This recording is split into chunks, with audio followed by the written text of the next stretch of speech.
El 25 de diciembre de 2020, un hombre de 63 años llamado Anthony Quinn Warner condujo su casa rodante a la segunda avenida de Nashville, Tennessee, y despertó a los residentes cercanos con el sonido de una voz femenina robótica y digital que venía del vehículo, advirtiendo a todos alrededor que evacuaran la zona.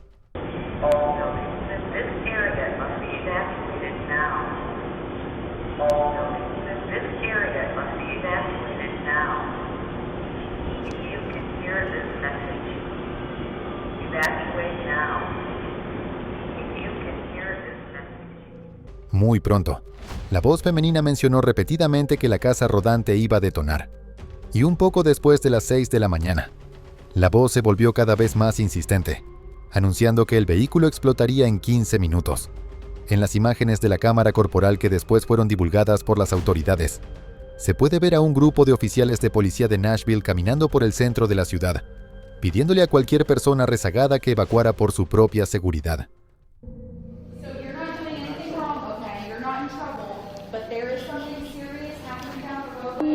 Go for 11. Do you mind going down to second and Where do they need to go when they are evacuating? That's so weird. That's like something out of a movie. like the purge? Yeah.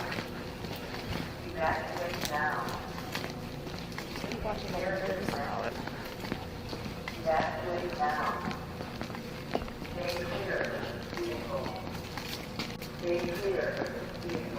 La voz robótica y sus advertencias ominosas le dan a toda la escena un ambiente extremadamente inquietante, como mencionó uno de los oficiales, algo sacado de la película The Purge. De forma extraña, la casa rodante también transmitía fragmentos del éxito de 1964 Downtown de Petula Clark, una canción que habla de cómo si alguna vez te sientes triste o solo, deberías ir al centro de la ciudad y te sentirás mejor entre el ajetreo y el bullicio. Desafortunadamente, la voz robótica no estaba mintiendo, y exactamente 15 minutos después, el vehículo detonó cerca del edificio de AT&T, causando daños en más de 50 edificios e incluso derrumbando algunos debido al enorme radio de la explosión.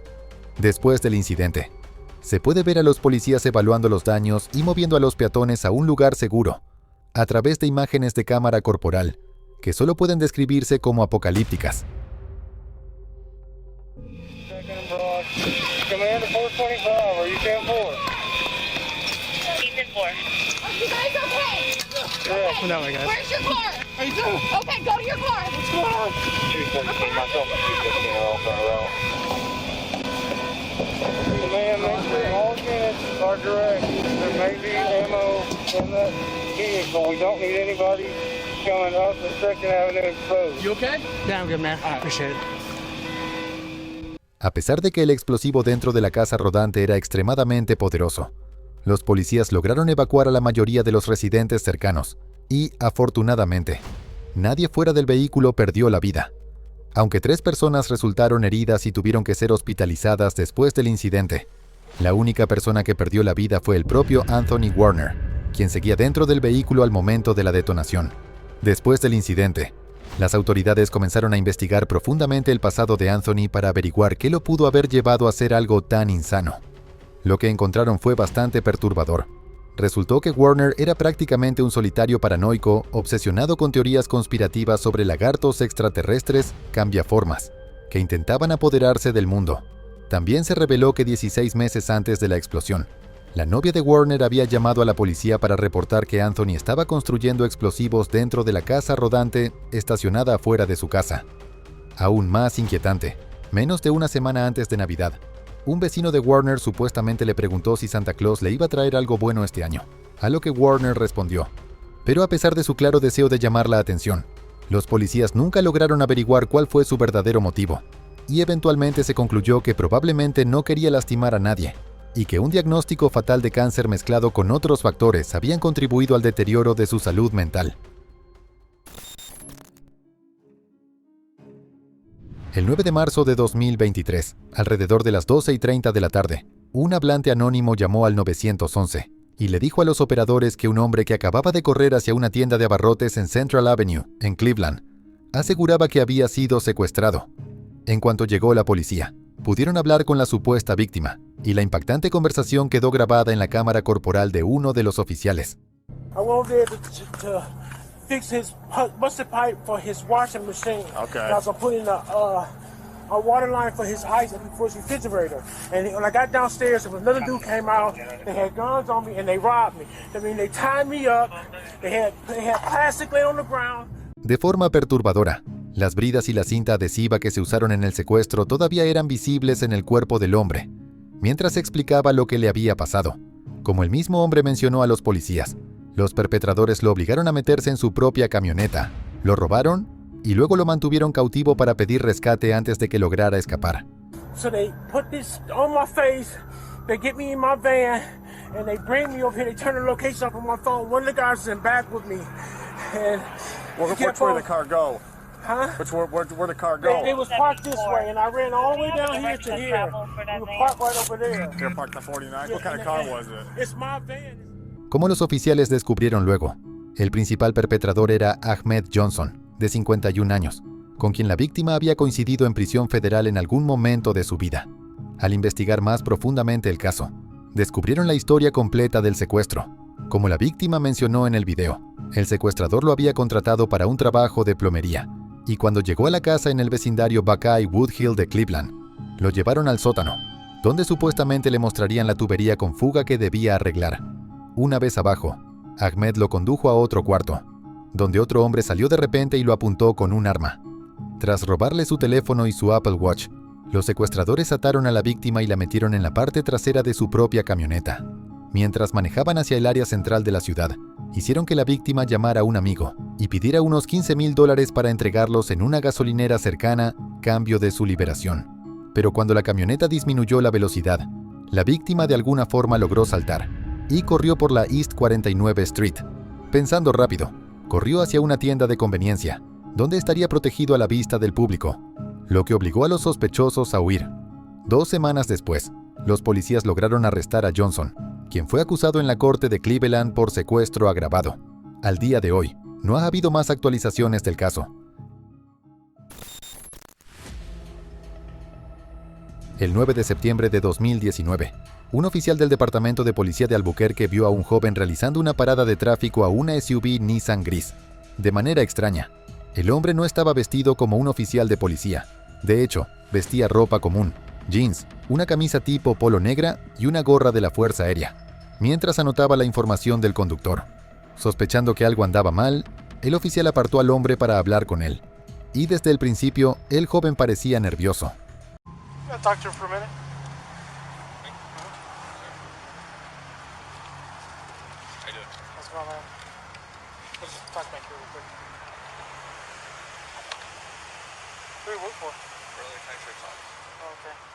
I know, I'm under-equipped. Okay, normally you do, if you're out here, man, if you're making a traffic stop, you're just gonna have to stop, dude. Alright? Do you have an ID with you? I mean, this is all I got. I mean, like I said, I'm under-equipped. I was just heading over there to the courthouse. To the courthouse for what? To get my crap. Okay. I know, it makes no sense. I caught him going 120 down I-40. Okay. Why do you have lights on this vehicle? Personal, I know. Do you have an ID with you at all? No, I keep it on my uniform. El hombre afirmó que se dirigía a la corte cuando detuvo al conductor del Nissan gris. De manera sospechosa, dijo que no tenía ninguna identificación consigo porque la había dejado en su uniforme. Después de algunas preguntas, el hombre dijo llamarse Brendan Wosinski y confesó que estaba usando su vehículo personal para detener civiles, pero insistió en que había sido oficial de la ley durante 3 años. And I'm not here to mess with you, man. It's just the thing is, yeah, he was speeding, dude. You could have called it in, and because if you get into shooting, you're screwed. Right. All right, man. I understand. All right. This, for starters, I know this looks really bad. Right. This looks really bad. This screams whacker. Right. How long you been on? About 3 years. Okay. I've been on for like 13 years. All right, so. Al revisar la base de datos, el oficial notó que el nombre de Brendan no aparecía en ninguna agencia policial cercana. En ese punto, su única opción fue poner al sospechoso en la parte trasera de su patrulla mientras esperaba a su supervisor. Menos de 5 minutos después, Brendan se acobardó y confesó que no era un policía real. What's up, man? All right. I'm I'm just gonna be straight up honest with you. I'm not a cop. Okay. Okay. I'm just gonna be honest. That Batron. I bought it offline. Okay. Do me a favor, stay in here, okay? For a second. Cuando llegó el supervisor, el oficial le explicó la situación y decidieron arrestar a Brendan por hacerse pasar por un oficial de policía. Después de esposarlo, llegó el sheriff para evaluar el caso. Honestamente, no está claro cuánto tiempo pensaba Brendan que podría seguir deteniendo gente fingiendo ser policía, pero parece que esperaba jugar al vigilante sin consecuencias para siempre. Aunque no tenía un arma en el cinturón en ese momento, no es raro que personas como Brendan comiencen a usar pistolas o herramientas intimidatorias una vez que se sienten cómodas y creen que pueden salirse con la suya. Obviamente, es extremadamente peligroso que personas al azar manejen por la ciudad fingiendo ser policías cuando en realidad no tienen nada que ver con las fuerzas del orden, razón por la cual los oficiales no tuvieron otra opción más que llevarlo a la estación. Al llegar a la comisaría, los policías intentaron obtener una declaración completa de Brendan, pero el sospechoso se contradijo varias veces y mintió para intentar ganar simpatía. Brendan dijo que iba camino al trabajo cuando vio a un hombre manejando a 120 km/h en la autopista, y confesó que se asustó cuando el policía le preguntó sobre su identidad. Extrañamente, aseguró que la placa que usó para falsificar su identidad pertenecía a su padre, quien supuestamente había trabajado con la oficina del sheriff antes de morir en servicio 5 o 6 años antes. And then when I made contact with you, I noticed you had a badge. Where'd you get that badge from? It belonged to my dad. It belongs to your dad? When was Well, he? it did. It did? Is he still around, or did he pass away? Well, he was killed. Oh, he was killed, okay. Como luego se reveló, esto era totalmente falso. La verdad es que había comprado la placa por internet, como inicialmente había confesado cuando el oficial lo interrogó. Es difícil imaginar que pensara que podía salirse con una mentira así cuando había video de él diciendo que la compró hacía menos de una hora. Durante la entrevista también se reveló que Brendan tenía solo 18 años, aunque le había dicho al oficial que tenía alrededor de 25 cuando lo detuvo. Esto hace que el hecho de que dijera estar casado y necesitar llamar a su esposa fuera aún más sospechoso. Y es difícil saber qué partes de su historia eran verdad y cuáles eran completamente inventadas. Unos segundos después, la situación se volvió más preocupante cuando Brendan confesó que tenía un arma cargada en la guantera del vehículo, lo cual no era visible en el video inicialmente. Considerando que es un mentiroso compulsivo y un adolescente irresponsable, es aterrador imaginar lo que podría haber hecho con unas esposas y un arma si hubiera tenido la oportunidad de jugar al vigilante unas horas o semanas o lo que fuera. En marzo de 2020, un juez sentenció a Brendan a 1 año de libertad condicional, pero solo unas semanas después, incumplió su obligación de reportarse con su oficial de libertad condicional.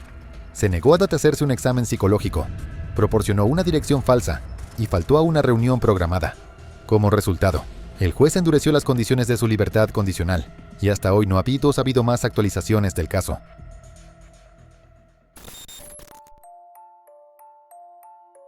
Alrededor de las 8 de la noche del 30 de septiembre de 2021, se reportó la desaparición de 3 niños de 6, 6 y 7 años, en el vecindario Flamingo Lake en Montgomery, Texas.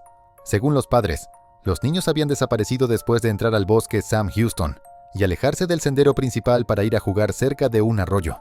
Después de que la desaparición se hizo pública, las autoridades lanzaron una enorme operación de búsqueda que incluyó helicópteros, perros, drones, vehículos todoterreno y cientos de oficiales de múltiples agencias.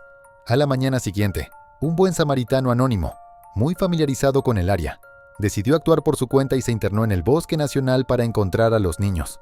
Alrededor de las 9 de la mañana del 31 de septiembre, el hombre encontró a los niños y llamó al 911 para ponerlos a salvo. Todo el rescate quedó grabado en la cámara corporal del sargento Jason Smith. Come on, can y'all come to me? Come to me. Yeah, come to me. There's an opening right here. Come on, kids, come to me. They wouldn't let me in over here last night, so I just took off around the back. I've been looking all night long. Yes, sir. I have all Jesus 3 is children. good, ain't he? Ain't Jesus good? He's good. Kids, I'm the police. Are y'all ready to get out of the woods? Come on, then. buddy. Let's get out of here. You got cheeseburgers in your car? We're going to get something to eat. Okay? You wanna hold my hand? We'll get out of here. Aunque los niños fueron encontrados a solo unos cuantos kilómetros de donde habían entrado al bosque, habían estado perdidos por más de 24 horas y comprensiblemente tenían hambre.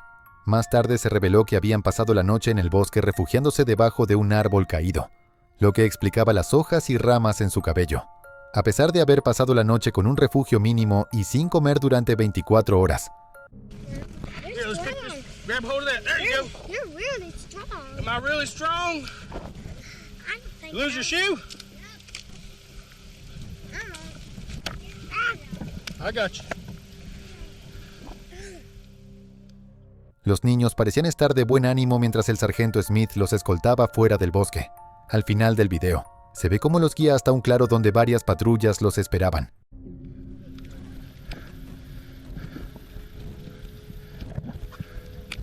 Thank you, fellas.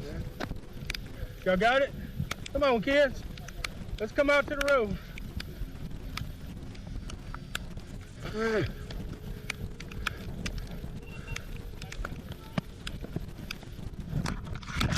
Oh, good. What? There you go, buddy. Look at you. You made it. Es aterrador pensar que, de no haber sido encontrados en ese momento, probablemente habrían sucumbido a los elementos. Pero, afortunadamente, pudieron regresar a casa con sus padres.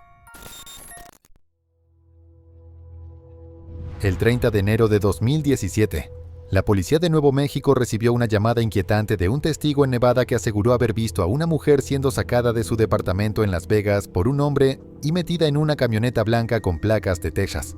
Tras recibir la alerta, los policías localizaron la camioneta en menos de 24 horas y arrestaron al conductor y al pasajero.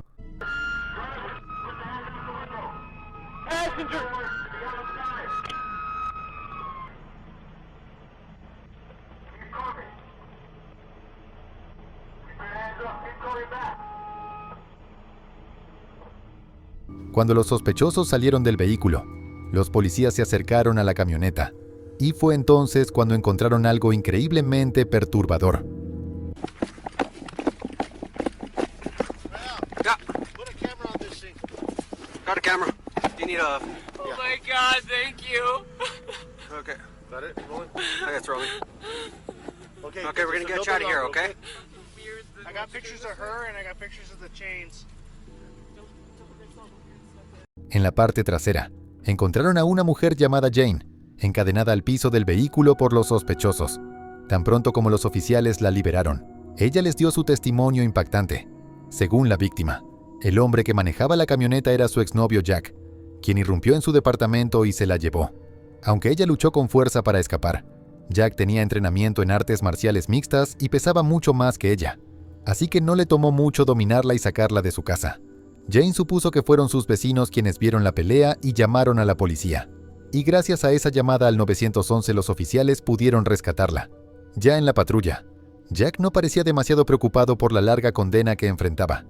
E incluso se le puede ver interactuando con el oficial que lo transportaba, preguntándole si tenía un himno favorito, y cantando las palabras de Amazing Grace mientras lo llevaban a la cárcel. Got a favorite hymn? What's that? You got a favorite hymn? No, I don't. Why not? I don't know. I've never been into them. What about you? What about Amazing Grace? You like that one? I'll take it.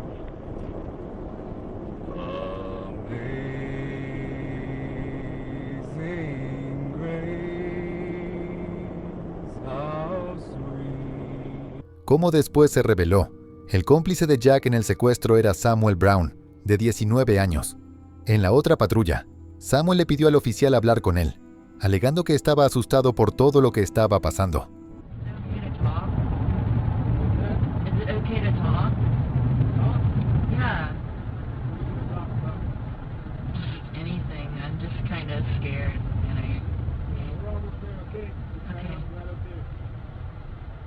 What are the police gonna ask me?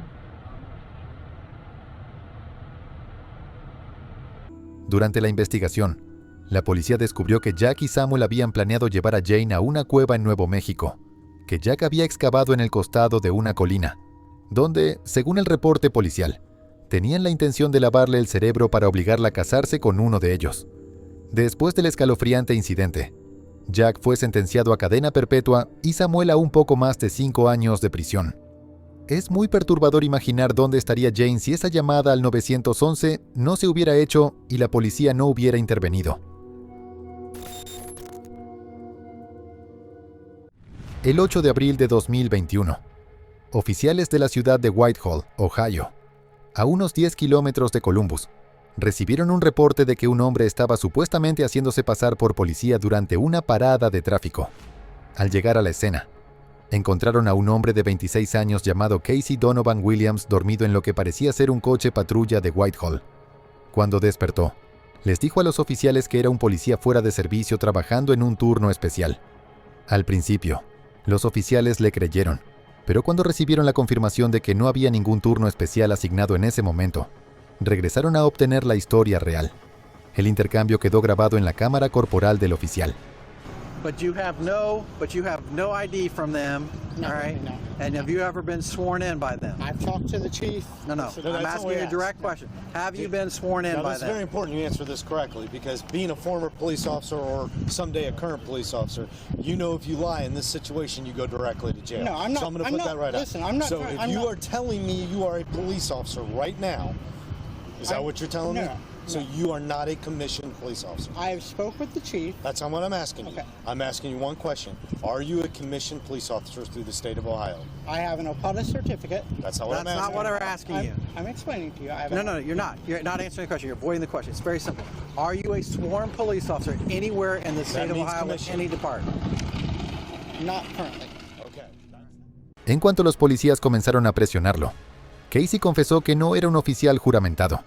Y cuando los oficiales le mencionaron que corría el riesgo de ir a la cárcel si mentía, decidió llamar a uno de los supuestos oficiales que, según él, le había dado el trabajo, intentando salvarse de las consecuencias. Okay.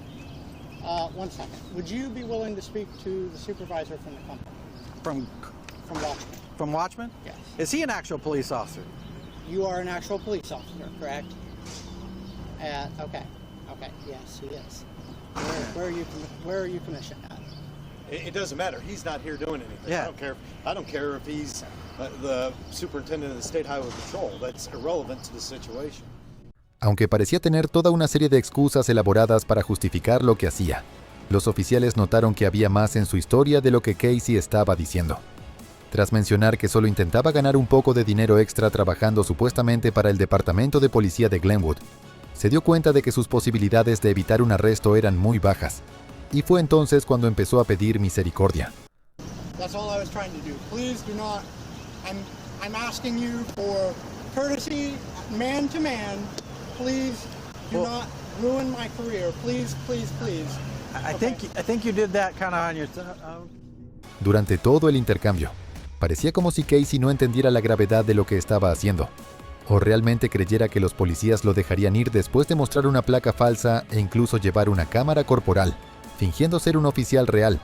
Pero las cosas estaban a punto de ponerse mucho peor para Casey, porque después de que lo subieron a la patrulla real, los policías registraron su vehículo y encontraron un rifle AR-15 cargado, un chaleco táctico, una pistola cargada con 15 balas, un taser, 2 pares de esposas y gas pimienta. Es perturbador pensar lo que podría haber pasado si los oficiales no lo hubieran arrestado en ese momento. Aunque no pareciera tener malas intenciones a simple vista, Casey pudo haber usado la placa, el vehículo y las armas para fines realmente peligrosos, solo con convencer a la gente de que era un oficial auténtico. Desde secuestro hasta extorsión y todo lo demás, un policía falso puede ser extremadamente peligroso. Como después se reveló, esta no era la primera vez que Casey tenía problemas por intentar hacer algo similar. Aunque en algún momento había sido guardia correccional en la cárcel del condado de Pickaway, tuvo que renunciar después de intentar ejercer autoridad como policía encubierto en una feria, cuando nadie le había asignado ese rol. Después del incidente en Whitehall, Casey fue acusado de hacerse pasar por un oficial de policía, un delito grave de 3er grado, y de manejo indebido de un arma en un vehículo, un delito grave de 4º grado. El abismo no grita, susurra, y tú has decidido escuchar. Este viaje fue solo un fragmento de lo que aún queda por revelar. Y si estás aquí, al final, es porque algo en ti también quiere respuestas. Gracias por sumarte, por apoyar este contenido y por formar parte de esta comunidad que crece a la sombra del misterio. Te invito a suscribirte, a dejar tu comentario, a encender esa campanita para que no te pierdas nada, porque lo que viene es aún más profundo. Hasta la próxima entrega, cuando la oscuridad vuelva a hablar y tú decidas, una vez más, escuchar la voz del abismo.